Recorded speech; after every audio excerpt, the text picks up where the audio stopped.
20% of beginners in chess between the age of 18 and 24 played this opening from a trusted database record. After analyzing the opening, I noticed there are some active tricks that works providing winning chances. As a beginner, playing e4 comes natural. Your opponent would respond with e5. Going for knight to f3 seems okay because this obeys the opening principle, which involves developing a minor piece towards the center.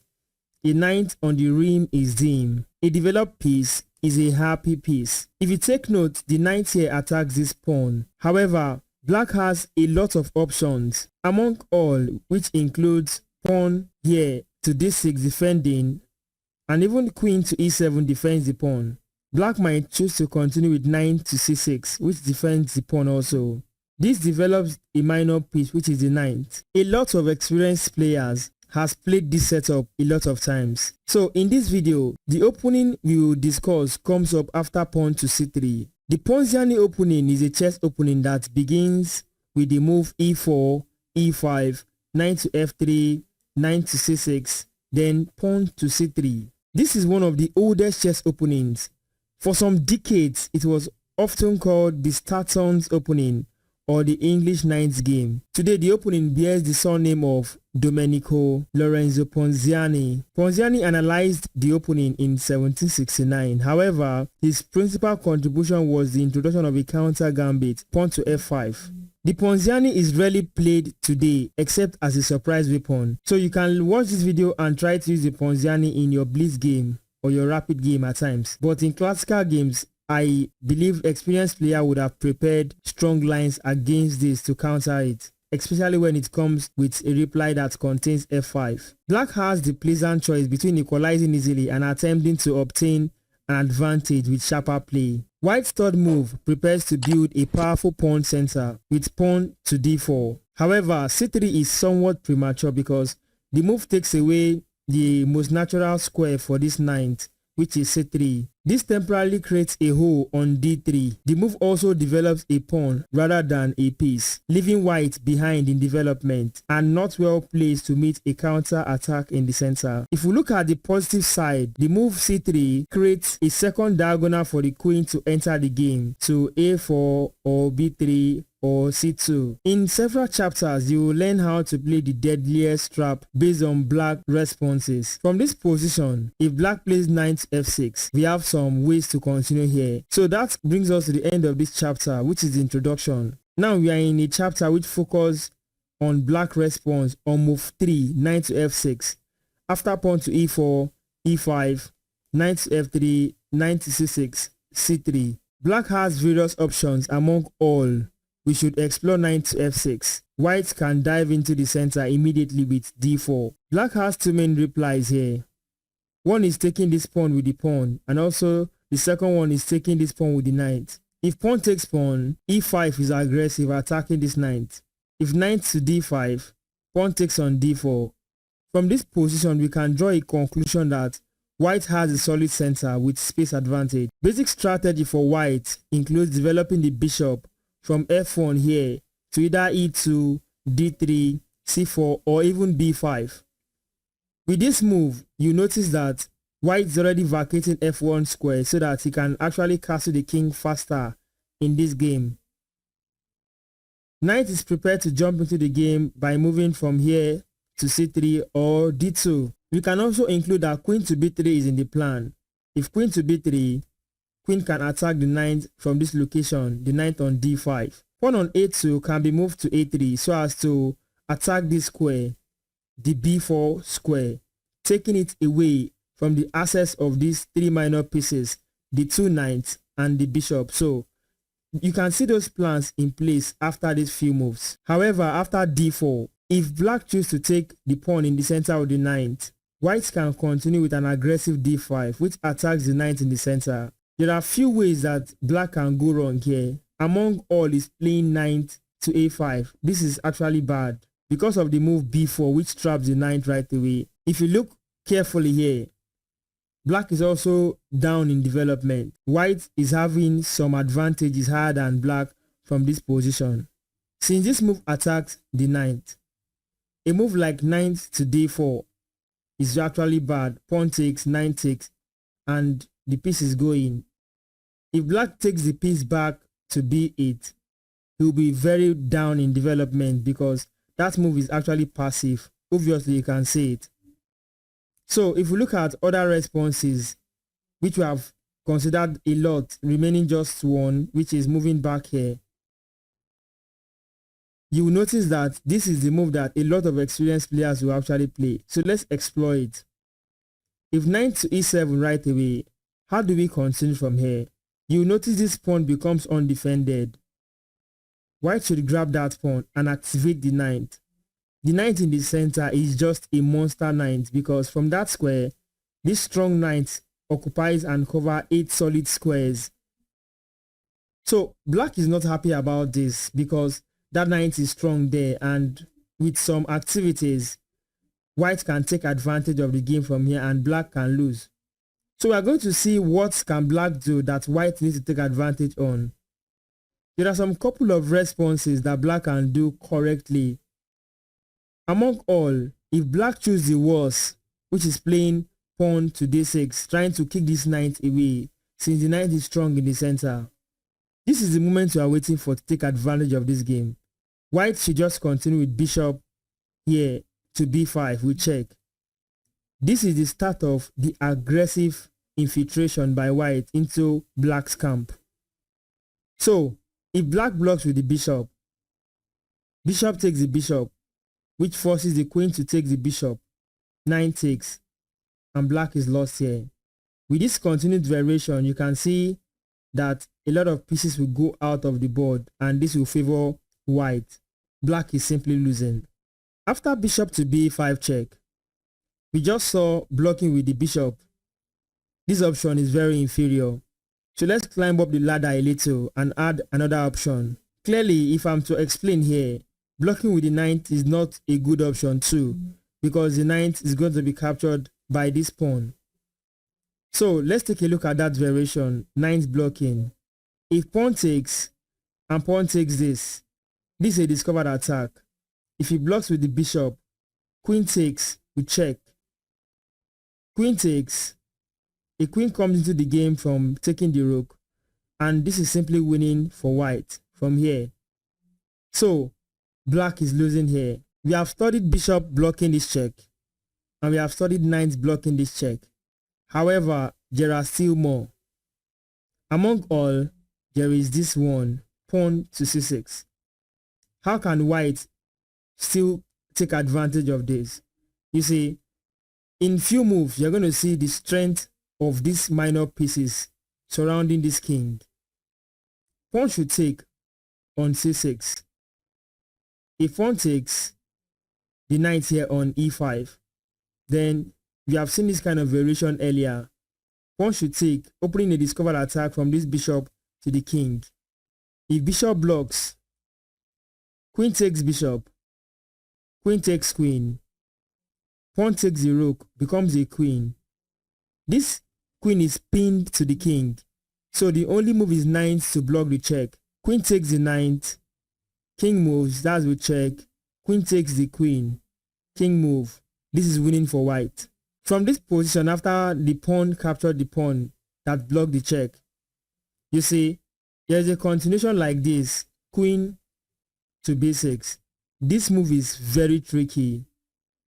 If white goes for the pawn takes pawn immediately from this position, queen will take the bishop, and the game and the attacking pressure has been reduced by black. However, we should not forget that queen standing here joins forces with this knight to exert pressure on f2. So if white makes any mistake from here, queen takes pawn on f2 is checkmate. So how do you continue from here? A very strong way to continue is to play pawn takes on b7 with check. However, there's a winning variation from here. If the queen takes this, then we can just simply invite a new queen into the board, and this is winning for white.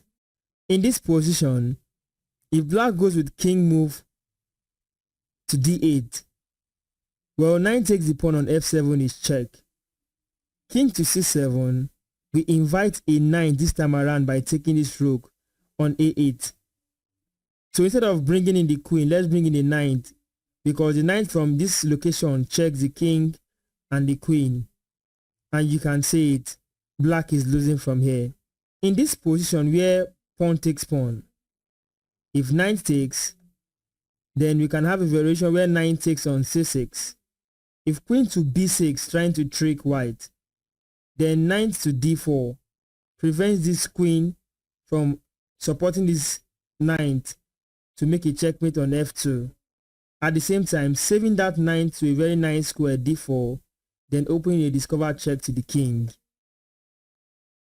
White is doing well from here.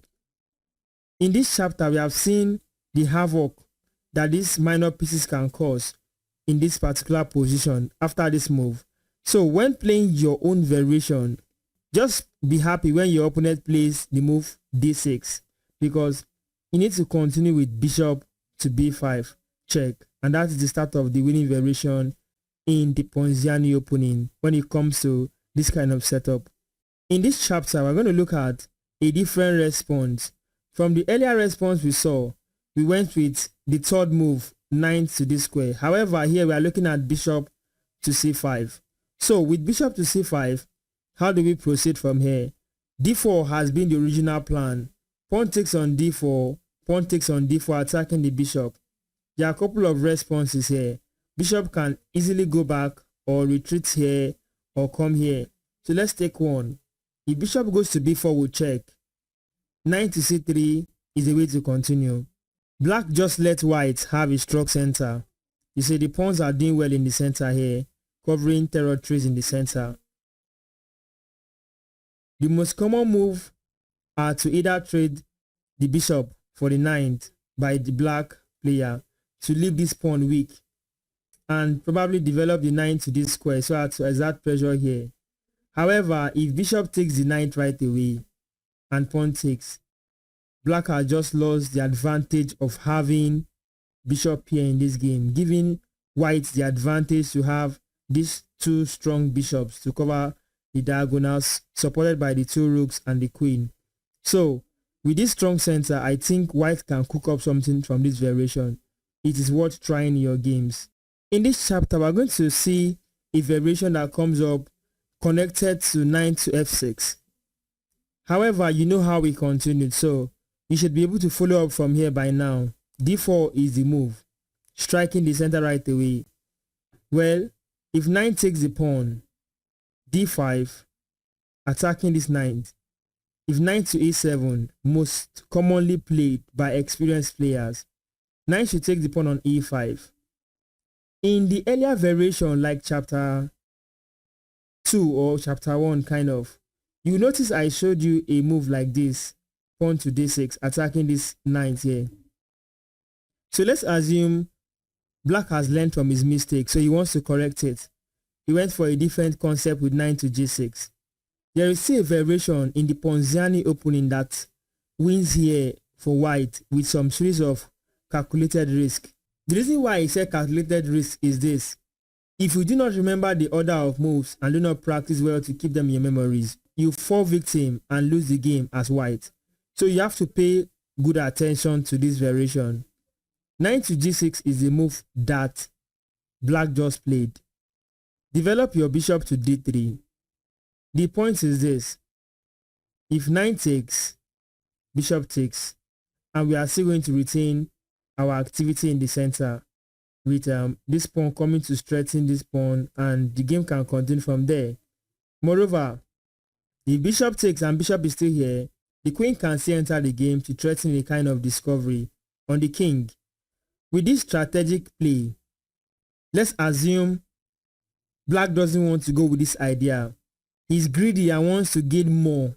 So he prefers giving up this knight here on f2 by taking a pawn, so that if the king takes, he can take the knight here on e5, ruining the right to castle for white king and also gaining a pawn. Well, we have a surprise move, and that is bishop takes the knight on g6. This is totally surprising because we are offering black the queen He wants to take the pawn and take the knight. Now we are offering the queen. This comes as a shock. This is what we have prepared for black. Obviously, most beginners will go for taking the queen on d1. Bishop takes the pawn on f7 with check. If king to e7, bishop to g5 check. No piece to block. So, king has to leave the way. King will come to this square. Since the bishop covers this square here and defends the pawn, the bishop comes in with check. Now the king is out of the way. The bishop can take the queen. However, we have more daring and aggressive moves. You must find knight to c4 with check. This is winning, and I will show you how. If king to c5, you have saved this knight and prepares to support the knight with the second knight coming over to a3. This knight defends this knight. We are offering the bishop. Do we know exactly what we are doing? Of course we know. This is it. If queen takes that bishop on g5, pawn to b4 is winning. This is absolute checkmate, right? Checkmate with minor pieces on the board. In this position, if black is aware of what is going on to some point, he can't stop the next pattern of checkmate. If he chooses to take this pawn here, trying to prevent this pawn from coming over to b4 and make a checkmate, then there is bishop to e3. Awesome, and this is a kind of checkmate too. In fact, this is a beautiful checkmate by two bishops supporting two knights. The rook have not even moved, and we have a win on the board. The Ponziani is awesome. In this variation, after e4, e5, knight to f3, knight to c6, c3, knight to f6, d4, attacking the center. Black has learned from some couple of errors and choose to play d6. What do? d5 attacks the knight. We want to learn how to punish black when black goes wrong. So we just prepare this line so that we expect black to play the worst. Because the more we learn from all these cheap traps, the better it will become. Then our library becomes full. So I'm going to show a line where knight to a5 comes up. And as a beginner, what should you do? Other variations contains bishop here to b5. But this time around, the queen can come in and make the winning variation. So with queen to a4 check, attacking the king here. If bishop blocks, sometimes the queen can block. Don't take the queen, don't take the bishop, just take the knight, because now the knight is free. Obviously, white has gained a knight in just within 7 moves in this game. So taking it back some variations, let's take a look at where black did not play that bad move, because this is actually bad. So let's take a look at something better. You know, this is passive. So let's go with something experienced players will play, which is knight to e7. This position will play bishop to g5.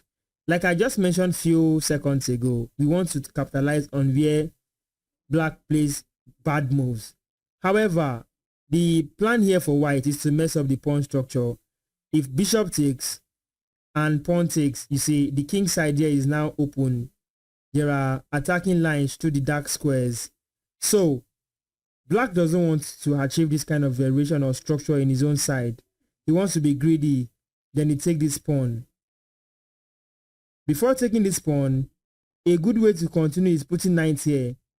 You see, if you put knight here and bishop takes, queen can take, and you retain your pawn structure, develop the bishop to this square and castle. However, because black is greedy and I am targeting addressing beginners, so for beginners who wants to grow, needs to know all these cheap things. If black goes for a greedy move like knight takes the pawn here on e4, can you see the connection? Yes, the light squares. I think this is one of the primary aim of opening c3 in the first place. So queen to a4 check, bishop blocks, then we can have this. We have a knight within 7 moves. So this is worth noting in the Ponziani opening. We have come to the final chapter, and this chapter is just derivative of what can go wrong when black plays the wrong move. So after e4, e5, knight to f3, knight to c6. With c3, we have the Ponziani. If d5 by black wants to strike in the center first before white striking in the center, we can go with queen to a4. The idea is to pin this knight and take this pawn if pawn takes, and that is what black would do here. Pawn takes, attacking the knight. Knight takes pawn, the knight is pinned. So a good way to continue really is to play this bishop, develop the bishop, and if knight takes, bishop takes, attacking the queen and defending the pawn. Makes sense, right? So in this case, if black plays something different like queen to d6, knight takes on c6, can you see a continuation here? That is pawn takes. However, this is for beginners who doesn't know much about it, so they should learn wisdom from this. If queen takes instead, what can you say? You should be able to spot this. Just go with bishop to b5, and that pins the queen, and here white is simply winning. So thank you for watching this video. Then do not forget to like this video, then share to your friends. See you in more videos on my channel.